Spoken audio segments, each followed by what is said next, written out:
और फिर भी एसपी आसी ने माने नहीं और उसको गिरफ्तार कर लिया मुकदमा दर्ज करके। आज एसपी आसी तानाशाही रवैया अपनाए हुए है। विवेक पाटिल ही फिलहाल कहाँ? विवेक पाटिल पुलिस वाला ने कड़लक हो रहा है क्योंकि मुद्दा ही बना रखा है, सारी जड़ विवेक पाटिल है। विवेक पाटिल ने सारी बीमारी का बेरा है ना, उसी का हाथ है सारा। 1 घंटे बाद में एसपी मैडम ने प्रेस कॉन्फ्रेंस करी, उसने अपना क्या काम करा, जो मजदूर था उसको पकड़ लिया। अच्छा, उसको टटलू बना दिया। भाई टटलू गैंग का सदस्य है, टटलू गैंग चलावा, ये लोगों को लूटने का काम करते हैं। 4 सदस्य हैं। उसने सीआईए से सेटिंग कर ली।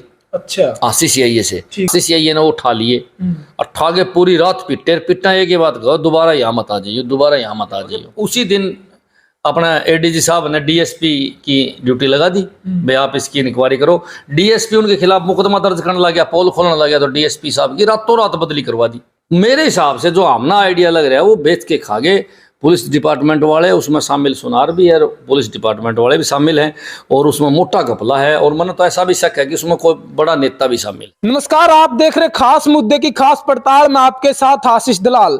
और फिलहाल जो है आज का मुद्दा भी बड़ा है, और इस मुद्दे की जो पड़ताल होने वाली है वह पड़ताल भी बड़ी है। पड़ताल और मुद्दा क्या है, या मूर्ति। इस मूर्ति का जो मामला है वो पूरी सोशल मीडिया पे आज के टाइम में पूरा वायरल है। फेसबुक खोलोगे फेसबुक पे, यूट्यूब खोलोगे यूट्यूब पे, और अखबार उठाओगे अखबार में भी ये मुद्दा आपने वायरल मिलेगा। क्योंकि यह मूर्ति जो है इसकी कीमत अगर सोने की मूर्ति है तो 4 करोड़, अगर सोने से ज्यादा अष्ट धातु की है तो यह 100 करोड़ तो ऊपर की भी कीमत हो उसका है। मनोज राठी फिलहाल हमारे साथ मौजूद है, जिन्होंने ये मुद्दा पूरा हाईलाइट किया है। और मुद्दा भी जनवरी का जो ठंडे बस्ते में पड़ गया था उस कहानी कूण में तो किस तरह ये मुद्दा निकाल के न इस अप्रैल के महीने में वायरल कराया है। मनोज राठी फिलहाल हमारे साथ मौजूद है। सर नमस्कार। नमस्कार जी भाई साहब, कैसे हो? बहुत बढ़िया। क्या बात राठी साहब, टीआरपी लेने का चोखा नशा हो गया आपका, तो सारी बार वायरल रहो। ऐसे है, जो काम है वो काम करते हैं, ईमानदारी से अपना काम करते हैं, राजनीति के साथ साथ में सामाजिक काम भी करते हैं। अगर कोई दुखिया आदमी आओ तो उसके साथ जाके उसकी मदद करना अपना धर्म है। सालों तक मैं ये काम करता हूँ, आज को नई बात नहीं है। जब ये मीडिया नहीं होया करती, सोशल मीडिया नहीं थी, तब भी वो काम करा करते हैं। हंसी में बच्चे ने पूछ लो जाके आप, हमने अपने जिस क्षेत्र में रहे वहाँ क्षेत्र में सुथरे काम करे हैं, गरीब आदमी को न्याय दिलवाया। देखो इसी मामला में भी ये मामला है। अब क्या हुआ कि एक मजदूर यूपी के अंदर, यूपी का मजदूर अपने हिसार हांसी में 10-12 साल से मजदूरी कराया करता, वो अपने गांव में चला गया, तो गांव में एक बाबा जी ने उसको बता दिया भाई आप मूर्ति लिख आई अपने खेत में टिल्ला को इकसार करा थे, और वहाँ ये पुराने समय के टिल्ले हैं तो उनमें निकलती रहे, तो वो उसने दिखाई भाई सोने की मूर्ति लगा है ऐसे। तो उस छोरा ने क्या काम करा कि वो यहाँ काम कराया करता था। यहाँ एक सुनार जो है विवेक पाटिल महाराष्ट्र का, उसकी भट्टी है, गड़ान का काम करता है, वो सोना गड़ान का काम करता है, और उसकी उठा बैठी थी, जान पहचान थी उसकी पहले से, क्योंकि उसके पास काम कराया दुकान पर उसने चेजी करवाई थी। तो वो उसने फोन कर दिया भाई ऐसे ऐसे हमारे पास सोने की मूर्ति है। तो वो बोला ठीक है तू ऐसे कर, इसको लेके हिसार आ जा, सोने की मूर्ति है तो उसको चेक कर लेंगे क्या कहानी है। वो उसको लेके हिसार आ गया, वो बाबा जी भी साथ आ गया, 3-4 बंदे आगे हिसार होटल में। उसी सुनार ने रोका उनको, विवेक पाटिल ने। होटल में विवेक पाटिल ने रोका? हाँ, विवेक पाटिल ने जो महाराष्ट्र का है, उसने 28,000 रुपए भी दिए उनको। अच्छा। और 2-3 दिन 4-5 दिन रोका। 4-5 दिन उसने तसल्ली कर ली, या तो सोने की है, उसने उसकी कौन खुद काटी, मैं वीडियो दूंगा आपको, वहाँ काट कर उन्होंने चेक करी तो वो 79% सोना बताया, जिसका सर्टिफिकेट भी बनाया उसने। और जब वो सर्टिफिकेट वगैरह बना के उसको दे के वो बोला पैसे ज्यादा की कीमत की चीज है, या इसमें अष्ट धातु भी सोना भी है, अष्ट धातु भी इस मूर्ति में? हाँ, इसमें अष्ट धातु भी सोना भी है। तो बोला जी आप ऐसे करो, अगर ये मूर्ति साबित होती तो अनमोल थी, इसकी कीमत कुछ भी हो सके थी, क्योंकि ये एक नू मान लो आप जैन समाज के देवता की मूर्ति थी, तो मैं नू मानू बहुत कीमती थी, इसकी कोई कीमत ही नहीं थी। लेकिन इन लोगों ने क्या काम कराया, उस मूर्ति को ये वापस लेके चल पड़े, और उस विवेक पाटिल ने जो महाराष्ट्र का है उसने सीआईए से सेटिंग कर ली। अच्छा। आशी सीआईए से वैसे से मूर्ति ले रहे यार, आशी सीआईए ने उठा लिए, उठा के पूरी रात पिटा एक के बाद कहो दोबारा यहाँ मत आ जाइए, दोबारा यहाँ मत आ जाइए। और सुबह में उसी सुनार ने जो विवेक पाटिल है वो सुबह उन्होंने वहां छुटवान गया सीआईए में। अच्छा, विवेक पाटिल खुद छुटवान भी गया? विवेक पाटिल ने छुटवाए वो, तो मुखबरी तो नहीं दी उसकी? मुखबरी उसी ने दी है, तो कहानी उसी की है। तो उसने वो छुटवा दिए, छुटवा के उन्होंने बोला थम यहाँ मत आइयो दोबारा, मैं मूर्ति इनसे अपना आप ले लूंगा और मैं तारा हिस्सा हमने दे दूंगा, थम जाओ। और उनको उसने 3,000 रुपये भी दिए और बस में बिठा दिया, वे यूपी चले गए। अच्छा। और उसकी मेरे पास ऑडियो है, ये सारी बातें करते हुए की, वो ऑडियो में दे दूंगा। वो ऑडियो उसी दिन की है जिस दिन उसने CIA से छुटवाया। ये करीब 6-7 जनवरी की बातें हैं। ये जनवरी का मामला है, और ठंडे बस्तं जो मामला पड़ा था वो अप्रैल में हाईलाइट किस तरह कर दिया आपने, बना किस तरह लगी इसकी? देखो मैं बताऊंगा आपने। फिर वो चले गए यूपी में, लेकिन जो लड़का 10-12 साल से यहाँ मजदूरी कराया करता, वो एक लड़का यहाँ वापिस आ गया और यहाँ मजदूरी करने लग गया। मजदूरी करने लगा तो अपने लोकल जो यहाँ के लोग थे उनका आगे उसने जिक्र कर दिया, भाई ऐसे ऐसे मेरी मूर्ति चाहिए वालों ने खोस ली, CIA 2 वालों ने खोस ली। कि भैया तन्ने बेरा पड़ जाए, CIA 2 वालों ने मूर्ति खोस ली, तुम माइक लेके जाके पूछेगा क्यों खोसी भाई? बिल्कुल पूछेगा ना। इसी प्रकार उन लोगों ने भी क्या काम करा कि उसको IG की शिकायत दिलवा दी। करीब 6 मार्च को उनने IG को शिकायत दे दी। 6 मार्च को IG ने शिकायत दी। शिकायत हांसी पहुंच गई SP के पास।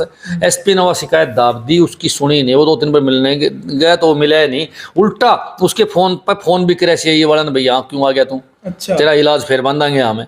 भाई उस पर फोन करने की क्या जरूरत थी? उसने कोर्ट डिटेल कटवा लो, प्रेशर भी डाला गया उसको। हाँ, प्रेशर भी डाला गया उसको, कहीं भी तो यहाँ क्यों आ गया? तो वो देखा जाए तो मूर्ति जो खुदाई में मिली थी, मजदूरों ने जो है मूर्ति पुरातत्व विभाग में भी इसकी शिकायत देनी थी, इसकी सूचना देनी थी। मैं बताऊंगा आपको। देखो मजदूर अनपढ़ हैं, यूपी के हैं, वैसे भी अनपढ़ हैं। उन लोगों ने इतना ज्ञान ही नहीं था भाई आप ये जमीन की निकली हुई मूर्ति पुरातत्व विभाग को सौंपी जावा है और वे आपको किमी देन दे। फ्री में नहीं लेती सरकार कुछ 5-10% इनको दे देती अगर ये वहां ले जाते तो, लेकिन इनको ज्ञान ही नहीं था। इन्हें तो सीधा सुनार के पास आए। बाकी राठी साहब इस बात पर रोकना चाहूंगा, एक कहावत बोलिया करा अपने हरियाणा में, अगर दिल्ली का मैट्रिक हरियाणा का वकील और यूपी का अनपढ़ बराबर होया करे।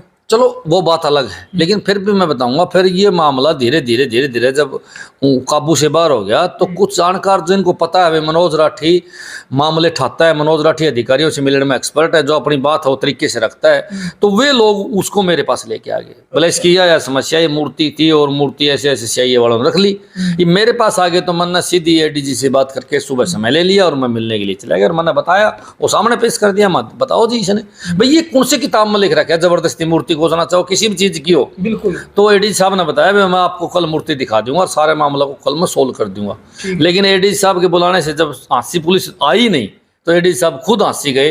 अच्छा, हांसी पुलिस ADG साहब को बुलाना तो आई भी नहीं है साहब। आती तो वो हमारा 11 बजे का टाइम दे रखे था, हम 11 बजे IG दफ्तर में बैठे थे आके। अच्छा। मूर्ति देखने खातर आए थे, फिर खुद साहब वहां गए, उन्होंने जाके देखा मूर्ति कौन पाई, वहां बिस्किट पाए और किट बना दी मूर्ति के। हाँ, इसी मामला में क्या हुआ कि उसी दिन अपना ADG साहब ने DSP की ड्यूटी लगा दी, भाई आप इसकी इंक्वायरी करो। DSP उनके खिलाफ मुकदमा दर्ज करने लग गया, पोल खोलने लग गया, तो DSP साहब की रातों रात बदली करवा दी। अच्छा। रातों रात उस DSP की बदली होगी जिसकी ड्यूटी लगाई थी। इसमें तो फिर कहीं ना कहीं सरकार का भी हाथ हो गया। अब आप खुद सोच लो, अगला दिन फिर हमने बेरा पटिया भैया यह कहानी होगी। और हमारे भी जो संपर्क से उत्तर पुलिस डिपार्टमेंट में ईमानदार अधिकारी भी हैं भाई, ईमानदार कर्मचारी भी हैं, उन ईमानदार लोगों ने मेरे तय बता दी, मनोज ईब जो वो है आपकी भाई ये मूर्ति है, मूर्ति नहीं है, बोले उसकी जगह बिस्किट है। फिर मैंने प्रेस कॉन्फ्रेंस करी हंसी जाके और बताया भाई मूर्ति गड़ा के बिस्किट बना दिए। 1 घंटे बाद में SP मैडम ने प्रेस कॉन्फ्रेंस करी, उसने अपना क्या काम करा, जो मजदूर था उसको पकड़ लिया। अच्छा। उसको टटलू बना दिया, भाई टटलू गैंग का सदस्य है, टटलू गैंग चलावा, ये लोगों को लूटने का काम करते हैं। 4 सदस्य हैं। जो टटलू गैंग वायरल होने लगी आप वाली गैंग है, यो मामला वो टटलू गैंग है। तो वो उस छोरा को टटलू गैंग पुलिस ने बना दिया, हालांकि उसका कोई रोड़ा है कोनी, सारी जनता ने बेरा है भाई। वो तो एक मजदूर था, मूर्ति लिया है, गलती उसकी इतनी है, मूर्ति लिया है, मूर्ति लिया बेचने लग गया उसकी। हाँ, लेकिन वो धोखाधड़ी थोड़ी करा था। टटलू गैंग तो धोखाधड़ी करती फिर है। और खुद मैडम ने 2 दिन में स्टेटमेंट दी। पहले दिन तो मैडम ने कही कि भाई इनको हमने इसलिए छोड़ा पहले कि हमारे पास कोई शिकायत कौन थी, कोई शिकायत करता कौन था। अगला दिन उसको अरेस्ट कर लिया, जब भी उस दिन भी कोई शिकायत करता कौन था। उस दिन उन्होंने सुनार को ही शिकायत करता मुद्दई बना दिया। जो विवेक पाटिल है उसको इस केस का मुद्दई बना दिया है। विवेक पाटिल ही फिलहाल कहाँ? विवेक पाटिल पुलिस वाला ने कड़लक हो रहा है, क्योंकि मुद्दई बना रखा है। सारी जड़ विवेक पाटिल है। विवेक पाटिल ने सारी बीमारी का बेरा है। गड़वान में सोना, बिकवान में सोना, उसी का हाथ है सारा का। ये बिस्कुट भी उसी ने बनवाया, सारा सौदा उसी का खेल है। तो अब उसको केस का मुद्दई बना दिया कि या टटलू गैंग जो है या विवेक पाटिल के साथ धोखा करे थी। अच्छा, आगे समझ में बात है, वो केस का मुद्दई हो गया। और सबसे बड़ी बात है भाई, मूर्ति गड़ाई सीआईए ने, गड़वाई सीआईए ने, गड़ाई विवेक पाटिल ने, उनका कोई रोड़ा है कि उनका सिर्फ इतना कसूर है कि मूर्ति यूपी से लेके आए थे। विवेक पाटिल के लिए अगर मजदूर धोखाधड़ी करने लग रहे थे तो पहले भी तो शिकायत दर्ज हो उसका थी। हाँ, तो पहले दिन तो एसपी ने कहा कि हमारे पास कोई शिकायत करता था को नहीं, इसलिए हमने इनको उस समय छोड़ दिया। ठगों का गिरोह भी तो बताया था, ठगों का गिरोह। हाँ, ठगों का गिरोह तो अगले दिन बताया ना एसपी मैडम ने। पहले दिन तो उन्होंने बोली हमारे पास शिकायत कौन थी। एसपी मैडम की प्रेस कॉन्फ्रेंस आप सुनोगे तो इसमें साफ दिखने लग रहा है कि एसपी मैडम जो है उनका बचाव करने लग रही है अपने कर्मचारियों का। हो सकता है इसके अंदर एसपी साहब खुद भी शामिल हो, क्योंकि हमने शक है इस बात का कि वो एक बहुत बड़ा स्कैंडल है, और मान लिया 100 करोड़ की मूर्ति है तो उनकी नीयत भी डिग्गी हो, तो कुछ भी हो सकता है। इसलिए हमने इसकी मांग करी भाई इसकी को स्वतंत्र एजेंसी से इसकी जांच कराओ, और जो लड़का जिसको टकलू गिरोह का सदस्य बनाया है, बबलू को, जिसका नाम बबलू है, उसको मैं कहूँ बार बार उसको रिहा करो, उसके साथ आप जुर्म करने लग रहे हो। बबलू गिरफ्तार कर रखा है, गिरफ्तार कर रखे है। खुद एक बड़ी बात बताऊंगा आपके चैनल के ऊपर, आईजी साहब ने 17 तारीख को चिट्ठी लिखी थी कि ऑर्डर पास कराया था कि किसी को गिरफ्तार नहीं किया जाएगा इस मूर्ति के अंदर। अच्छा, और फिर भी एसपी आसी ने माने नहीं और उसको गिरफ्तार कर लिया मुकदमा दर्ज करके। आज एसपी आसी तानाशाही रवैया अपनाए हुए है, क्योंकि इसके पीछे कोई गहरा षड्यंत्र है, गहरी चाल है, और ये तो मैंने 100% लगा है कि मूर्ति को बेच के खागे। ये जो बिस्किट हैं ये किसी फर्नेस फैक्ट्री से लेके इधर रखे हैं, असली मूर्ति तो गायब कर चुके हैं।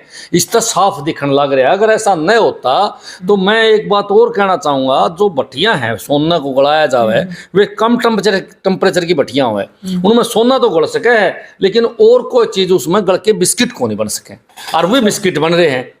वो जो बिस्किट बन रहे हैं वो बिस्किट को कुछ बेरा लग गया तो मूर्ति फिलहाल की था। मेरे हिसाब से जो हमना आइडिया लग रहा है वो बेच के खा गए। पुलिस डिपार्टमेंट वाले उसमें शामिल, सुनार भी है, पुलिस डिपार्टमेंट वाले भी शामिल हैं, और उसमें मोटा घपला है, और मैंने तो ऐसा भी शक है कि उसमें कोई बड़ा नेता भी शामिल है।